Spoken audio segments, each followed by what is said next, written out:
अल्हम्दुलिल्लाहि रब्बिल आलमीन वस्सलातु वस्सलामु अला सय्यिदिल मुरसलीन व अला आलिहि व अस्हाबी अजमाइन रब्बि इश्रह ली सदरी व यस्सिर ली अमरी वहलुल उक़दतम मिन लिसानी यफ़क़हू क़ौली। अस्सलामु अलैकुम व रहमतुल्लाहि व बरकातुहू। आयत नंबर 62 सूरह कहफ।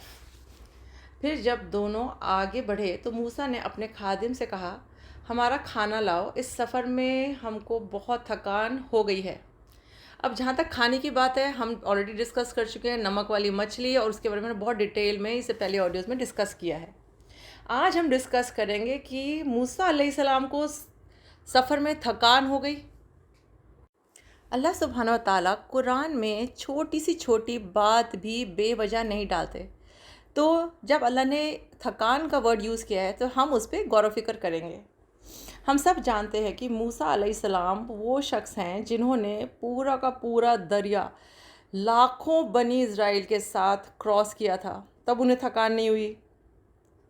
वो डेज़र्ट में पूरी कौम को, मतलब कई लाखों, 6 लाख 60 लाख, अलग अलग रिवायतों में आता है, इतनी लाख लोगों को लेके वहाँ पे संभाले हुए थे डेज़र्ट में। उनको मिस्र से लेके जेरूसलम लेके जा रहे थे, तब उनको थकावट महसूस नहीं हुई।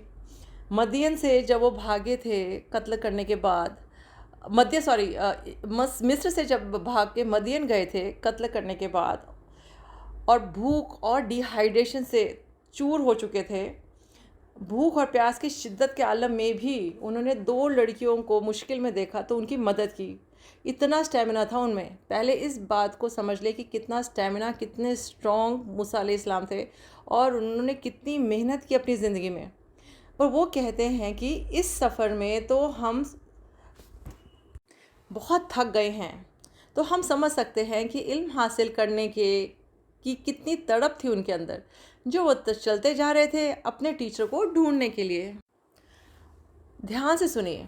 उलेमा कहते हैं कि जिस वक्त तक वो उस मछली के गुम होने की जगह तक नहीं पहुंचे थे, तब तक वहाँ उनको थकावट नहीं हुई थी। कई बरसों वो चलते रहे, ठीक है, मजमा बहरैन पर। लेकिन जैसे ही वो उस मीटिंग पॉइंट को क्रॉस कर गए और मछली अपना रास्ता बना के चली गई, उसके बाद और वो भटक गए, तब उन्होंने कहा कि अब मुझे बहुत थकावट महसूस हो रही है।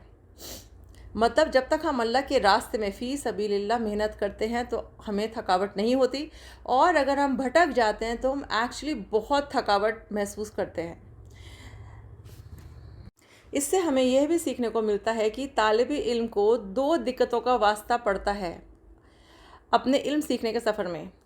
एक है थकावट, जिसकी वजह से वो इल्म सीख नहीं पाता। दूसरा है भूल जाना, जैसे कि यूशा बिन नून बताना भूल गए थे और शैतान ने उनको भुला दिया था। यूशा बिन नून ने कहा कि जब हम उस चट्टान के पास पनाह ली थी और आराम करने के लिए लेटे थे, तो मैं आपको मछली के बारे में बताना भूल गया और शैतान ने मुझे भुला दिया। उन्होंने फ़ौरन अपनी गलती मान ली। शैतान हमेशा नेकी के काम में अड़ंगे डालता है, कभी भुला देता है। इसलिए जब कुछ भूल जाओ तो अल्लाह सुब्हानहू कहते हैं आऊज़ु बिल्लाहि पढ़ो, ठीक है। जब उन दोनों को एहसास हुआ कि वो रास्ता भटक कर आगे निकल गए हैं, तो वो पलटे उसी रास्ते पर जिससे वो आए थे। मूसा अलैहिस्सलाम ने यूशा अलैहिस्सलाम को डांटा नहीं। क्यों? क्योंकि उन्होंने सच बोला था कि वो भूल गए थे। अल्लाह सुब्हानहू तआला ने भी अपनी उम्मत में भूल चूक को माफ़ किया है। यूशा बिन नून वही हैं जो आगे चलकर नबी बने मूसा अलैहिस्सलाम के वफ़ात के बाद, और बनी इज़राइल को लेकर पैलेस्टीन में दाखिल हुए थे। यह वो पैगंबर बने जिनके लिए अल्लाह सुब्हानहू व तआला ने वक्त को ठहरा दिया और सूरज को रोक दिया था। यह मूसा अलैहिस्सलाम के शागिर्द थे। उनके साथ रहकर इल्म सीखते थे और अपनी इस्लाह करते थे। कमिटमेंट की इंतहा देखें कि बेहद थक गए, भूख भी लगी है, और जो मछली उनका खाना थी वो भी अब नहीं है। वो भी ज़िंदा होकर समंदर में अपना रास्ता बनाकर चल दी। लेकिन वो कितने कमिटेड और डेडिकेटेड थे कि उनको अपने टीचर को ढूंढना भी है और इल्म सीखना भी है। ये पॉइंट बहुत ख़ास हमें गौर करने वाला है। जब वो मजमल बहरैन पहुँचे तो उन्होंने पाया एक बंदा जो एक चट्टान पर बैठा था, अल्लाह के बंदों में से एक। ये अल्लाह ने इंट्रोडक्शन दिया है खिज़र अलैहिस्सलाम का। कोई कहता है कि वो नबी थे, कोई कहता है कि वो फरिश्ते थे। کئی روایتوں میں آتا ہے کہ وہ آدمی کی شکل میں فرشتے تھے جو اللہ سبحانہ تعالیٰ کا امر پورا کرنے آئے تھے، کیونکہ نبیوں والی شریعت تو ان کاموں کی اجازت انسانوں کو نہیں دیتی۔ اللہ عالم۔ موسیٰ علیہ السلام نے خضر علیہ السلام کو سلام کیا، اپنا انٹروڈکشن دیا کہ وہ موسیٰ علیہ السلام میں بنی اسرائیل کے، بلکہ خضر علیہ السلام نے انہیں پہچان لیا۔ اس آیت میں پہلے رحمت کا ذکر ہے، پھر علم کا ذکر ہے۔ اللہ سبحانہ تعالیٰ سمجھاتے ہیں کہ یہ علم ہدایت سے پہلے رحمت ہے۔ یہ سمجھنا بہت ضروری ہے، کیونکہ جو سب خضر علیہ السلام نے کیا، جو بھی ایکٹیویٹیز انہوں نے کی، وہ کسی بھی کونے سے رحمت نہیں لگتی، دنیاوی آنکھوں سے نہیں لگتی۔ تو جو دنیاوی آنکھوں سے بالکل رحمت نہیں لگتی، لیکن غیب کے علم میں وہ رحمت ہوتی ہے، یہ اللہ کی مرضی ہوتی ہے، یہ اللہ ہمیں سمجھانا چاہتے ہیں۔ اب آپ نوٹ کریں، کیونکہ رحمت کا ذکر علم سے پہلے آیا ہے، اگر رحمت اکیلے ہو تو بھی خیر ہے، لیکن اگر علم اکیلے ہو تو اللہ سبحانہ تعالیٰ کی رحمت کے بنا تو تکبر بن جاتا ہے۔ رحمت کے ساتھ ہی علم فائدہ مند ہے، وہ بن جاتا ہے علم نافع جو خضر علیہ السلام کو دیا گیا تھا۔ اس کی تصدیق اللہ سبحانہ تعالیٰ سورہ کہف کی اس آیت میں کرتے ہیں، اور یہ آیت ہے 65۔ آیت 66 میں علم سیکھنے کے ادب پتہ چلتے ہیں۔